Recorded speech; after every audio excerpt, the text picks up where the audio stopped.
Okay, back again.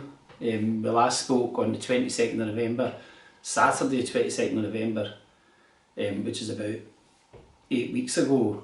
A lot has happened since then, and I'm going to back up a little bit, vlogging a dead horse as it were, in order to fill in a bit of the backstory which I told before, which is on the 31st of October, my 8 months of lutetium, that is Pluvicto lutetium 177, the radioactive isotope treatment, finished on the 31st of October, 8 months of treatment. And on the Monday 3rd of November I had a nuclear medicine bone scan, everything seemed to be going good. I was looking forward to a year, 3 years, 5 years, however long that was going to buy me. And then, as it were, disaster struck. Within 8 days, so by about the 10th, 11th of November, I had pains in searing pains really in my head, in my skull, like a needle through my right hand, my right ear. And then I had a nausea. Now, I self-diagnosed, which is always a bad idea, as this being occipital neuralgia. It wasn't, so I was waiting for the amitriptyline, which is a drug that I'd used before when I had occipital neuralgia. So things accelerated from then. On the 17th I got my prescription for the occipital neuralgia, the amitriptyline. On the 18th I had an event with Rod's glass around Alistair Gray where my tongue was beginning to deviate to the right, so I was speaking like this. But the thing I was concentrating on was the pain, which was causing sleeplessness. On Thursday the 20th of November, and I've been through this already but it's an important point, I was hospitalised with tongue deviation to the right and this head pain.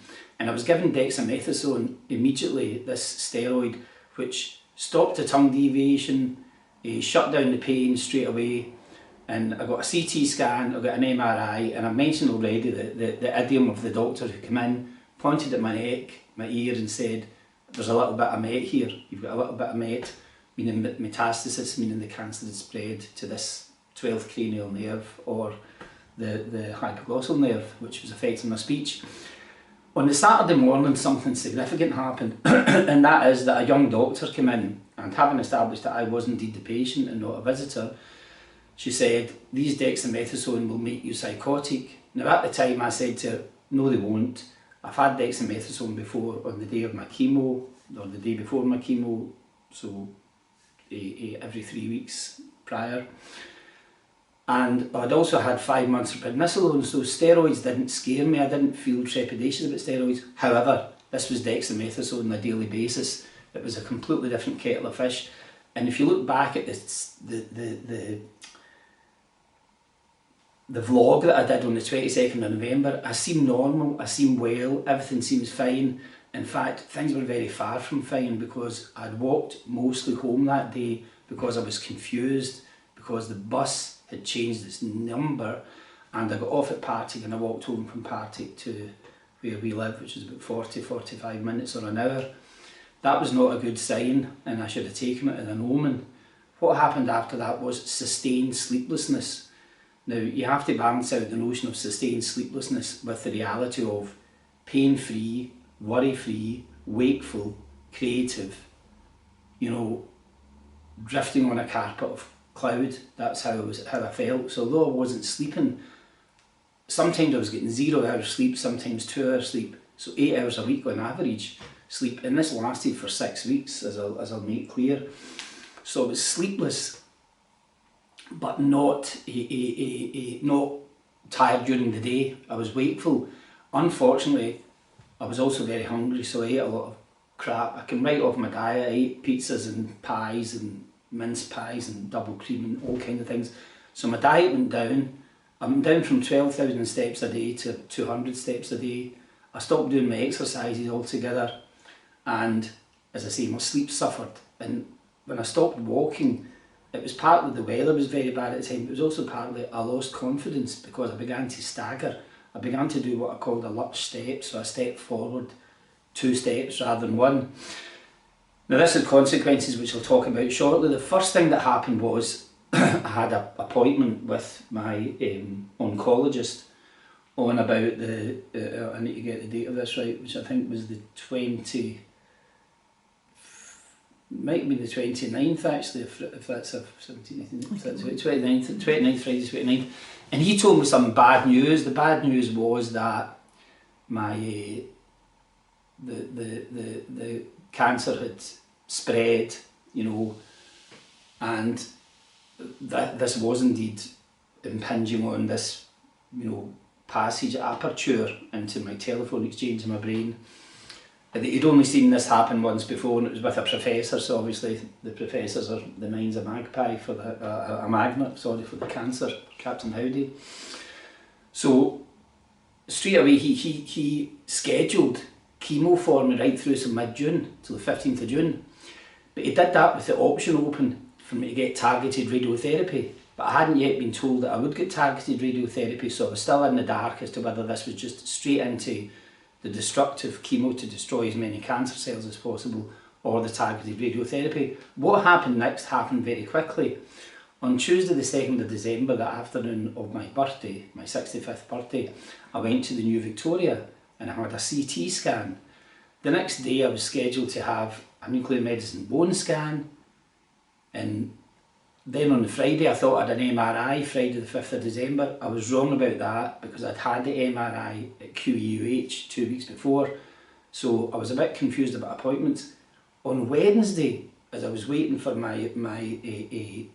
waiting to go for my nuclear medicine bone scan, a funny thing happened. The phone went and it was somebody to say to me, "You're due to come to the Beatson tomorrow for a CT scan." And I said, "Well, I've just been to the New Victoria for a CT scan."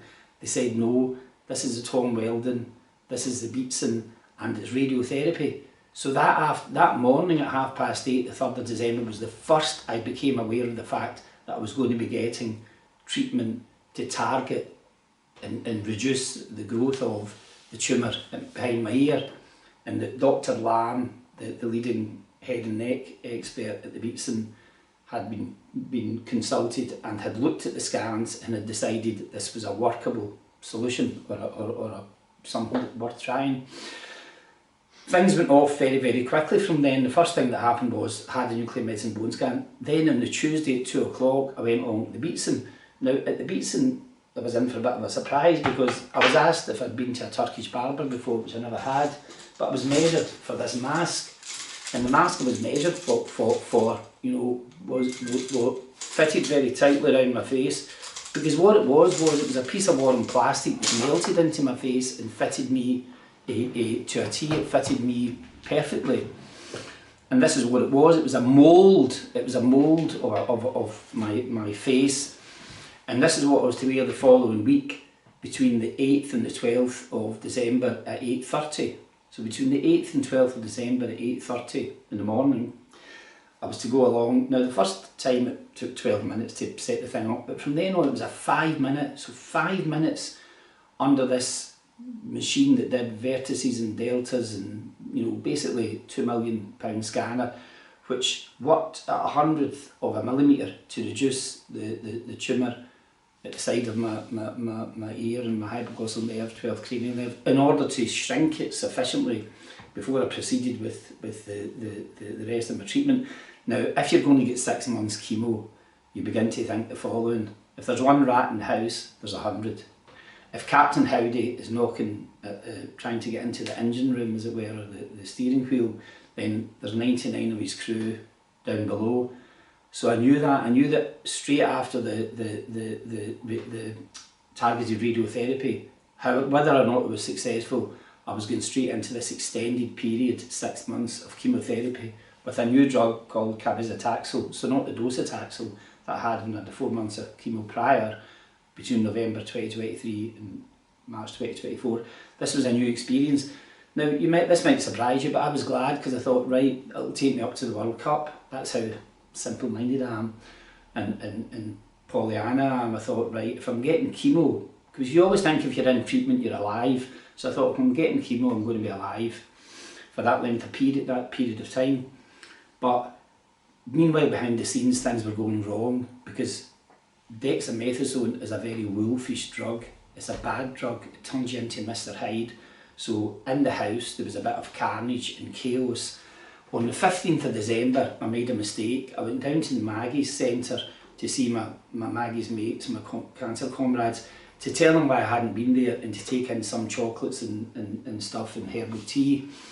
When I came out, I could either have got the train home, worn my mask, people were sneezing everywhere, very busy, or walked home. I chose to walk home, and I fell. I had a fall crossing the zebra crossing.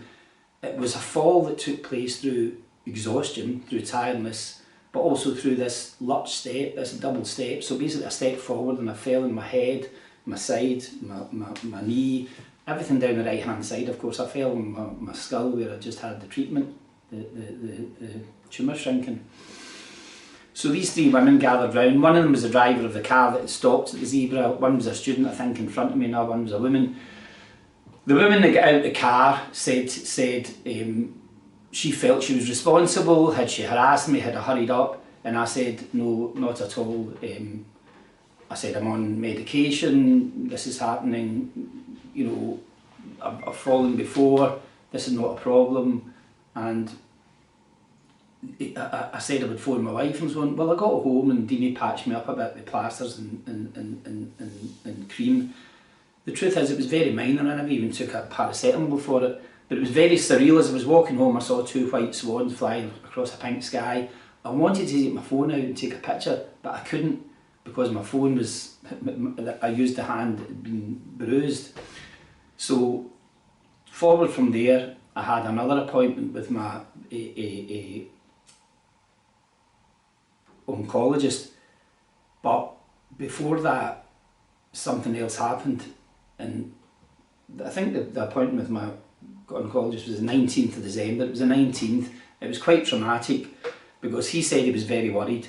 I wasn't, but I was really worried about Deanie being worried, and I was worried about the fact that he was worried, because I knew exactly what he was going to say, and what he said was the cancer's gone into your lungs, it's spread very widespread, my back was black with it. None of this surprised me in the least, not least because I'd been told 2.5 years ago that I had cancer in the lung that turned out not to be. But, so I wasn't worried and I wasn't surprised, because I knew, as I say, one rat in the house means 100. So I wasn't surprised at all, but I was a bit worried because it seemed to throw into doubt what was going to happen next in terms of how successful the chemo was likely to be.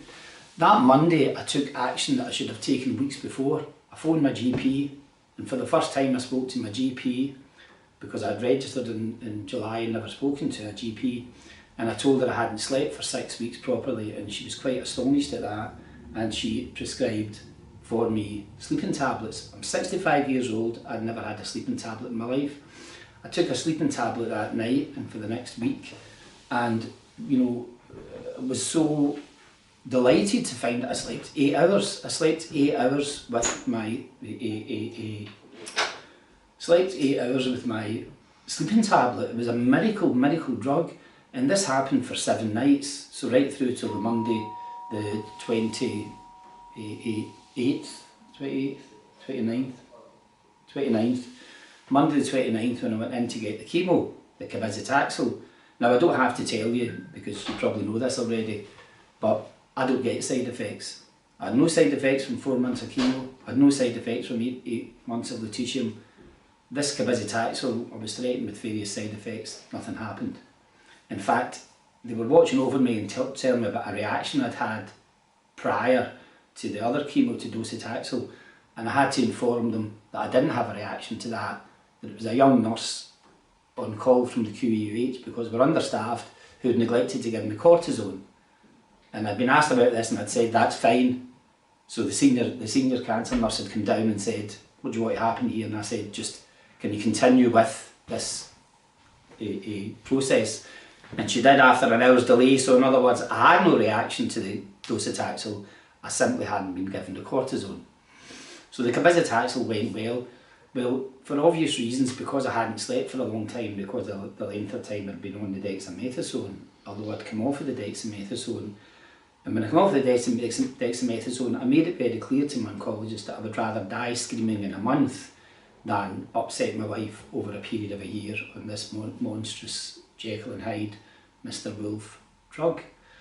So I started coming off from the Friday the 19th of December right through till the 28th of December. I came off, I reduced it from 4 till 2 tablets, then 2 till 1. So on Sunday the 28th, I took 1 dexamethasone and that was it, finished. But I did have an infusion of dexamethasone on the day of my chemo. So on Tuesday the 30th of December, it was agreed that I would go in for a psychiatric assessment to the Beatson, which I did do. Very willingly, and it seemed obvious and a kind of no-brainer to do that. So in I went to the Beatson it was, and they had me at the Beatson, which was a good thing to do, just to check that this had been a bit psychotic, and I'd also been had a bit of delirium because I was absolutely exhausted, even though I'd had these catch-up sleeps. So here things get a little bit complicated, because on my first night, Tuesday 30th of December, I realised, obviously for sensible reasons, they wouldn't give me my sleeping pill. But that meant I didn't sleep that night for 8 hours. I didn't sleep at all. So the next morning I asked if I could leave, and they said, well, there was wasn't restrained in any way. So I said, well, let me know when the CT scan or the psychiatric assessment are going to happen, and I'll come back. I can be back in an hour. But as I was leaving, I was told that I'd been sectioned, which, you know, is a first. I suppose I can tick that off the kick the bucket list, or the dying wish list, that I was sectioned. Initially for 72, then 24 hours, then 28 days, as it turned out. And I was in hospital then for 10 days. Now, whatever happened, whatever the order of things are, I had a seizure and I fell out the bed, the hospital bed, and I fell on, again, right down my right hand side. This time I really hurt my hand. I couldn't lock the toilet door and stuff like that. That was difficult. It was a very difficult period. The staff were brilliant. I was so well looked after. Dr. Venugopal, my oncologist, came to see me, my sisters, my wife, and so on. I was really well supported, and a friend who's a nurse came along and saw me. So I was well looked after, but I did have a seizure, and I hadn't had a seizure before. In fact, I had 3 seizures, and I was stammering. And of course, there's the whole question of, was I medicated and had the seizure, or did I have the seizure? It doesn't matter, because the important thing is I was looked after, and very well looked after. I was quite ill when I was in hospital, and it was the longest period of hospitalisation I've had, and I've been hospitalised with status asthmaticus, serious asthma. I was hospitalised with suspected cancer in the spine. I was hospitalised with a brain tumour, and all of these times was like 2 days, 3 days.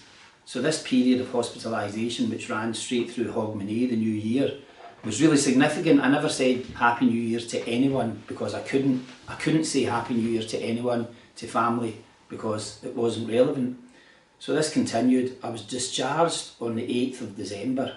That was Thursday the 8th of December. Very good discussion with my psychiatrist, with my oncologist, with my wife Dini. Things worked out well. I came home. Now when I came home, I had to do a bit of rebuilding and recovery, and that's taken time. And now here we are on Saturday the 17th of January. It's my wife's birthday, and we should be doing other things, and we shortly will be. But I wanted to just give a catch up and say that was the most difficult 2 months I've had in my life, without a doubt. During the period of cancer, without a doubt. I've got bloods to give on Monday, to be taken on Monday. I see my oncologist on Tuesday, and on Wednesday 21st of January I should be getting my cabazitaxel, my second chemotherapy. That might be delayed for a week, I don't know, because just to make sure I'm in the proper mental state for it. We'll see. But where I am at the moment is I'm recovering. My steps are back up from 200 to 4,000, 5,000, 6,000. I'm not yet exercising, but I'm climbing stairs and walking and doing stuff. And I feel strong. I feel ready to start rebuilding myself, because this has really knocked me sideways. I mean, I rely a lot on my momentum and my mojo, and that means I rely on physical strength, on exercising every day, and I mean exercising every day, 7 days a week, 40 minutes strength and stretching at home, going to the Maggies on a Monday and Tuesday for an hour, functional fitness and strengthening, a lot of exercise, plus 12,000 steps a day, plus an excellent astronaut, Olympic athlete diet. And I think I have to do a rebuilding exercise now, and it'll take a couple of months to do that. But that's where we are, so that was a lot of things, and I tried to give the pharmaceutical chronological approach to this, because obviously there's a lot of feelings involved, but to suspend the feelings for the moment and just give you an idea of this is why I haven't communicated now for about 2 months, is because there's been too much going on and too much of a traumatic nature, but also of a kind of numbing nature, because there's been a numbing down through this dexamethasone, and I think I'm still feeling the after effects of that whole process. So I'll leave it there. As I say, new experiences every day, and I'm still ready. I'm ready to get fighting fit to fight the cancer.